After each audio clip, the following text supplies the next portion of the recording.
Good afternoon, everyone. Hopefully everyone is full of energy after lunch. Um, Welcome, everyone. This session focuses on understanding the payroll examination process using the HUD Record of Employee Interview Form HUD 11. This form is a critical component in ensuring compliance with labor standards on HUD-assisted construction projects. Today's training will walk you through each step of the process. And we are being handed one also. On this slide, we established the context and importance of this training. Our main goal is to ensure that everyone understands how to properly complete and use the HUD 11 form. This form helps enforce Davis-Bacon prevailing wage requirements. HUD's Office of Davis-Bacon and Labor Standards oversees this process under an approved OMB number. Remember, this form is not just a procedural step, it's a compliance tool. There are multiple tools involved in compliance. Besides the HUD 11, certified payroll reports are essential. On-site interviews using the HUD 11 are to be used to verify these reports. Wage decisions and classifications must be followed carefully. This slide emphasizes the integrated tools that collectively help in meeting the Davis-Bacon requirements. The HUD 11 form documents on-site worker interviews to validate payroll data. It is used to confirm that wages paid match those reported in the CPRs. The form is required on all Davis-Bacon covered HUD projects.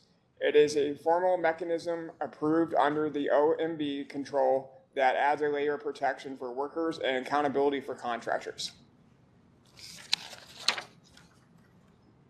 The HUD 11 is used during compliance reviews, complaint investigations, and routine monitoring of Davis-Bacon projects. Even if no complaints have been made, these interviews are still vital. They allow us to identify potential violations and misclassifications before they escalate into larger issues. You should conduct interviews privately without supervisors present. This encourages honesty from the workers. Use the HUD 11 to gather key information such as contact details, work classification, wages, and hours. Interviews should be done regularly, especially when a new subcontractor arrives on site. Aim to cover each work classification and coordinate interviews with the general contractor to ensure workers will be available. This slide breaks down the HUD 11 into its key sections. This includes project information, employee details, interview details, job classifications, hours, wages, and any deductions. Be thorough and accurate in each section. Set interviews in advance with contractors to ensure you reach workers without a delay. Here we walk through the process. First, review the certified payroll reports for errors, then conduct the interviews using the HUD 11. Afterwards, compare the data from the interviews with the certified payroll reports. If discrepancies are found, follow up with the contractors for correction or initiate enforcement actions. Each step must be well documented.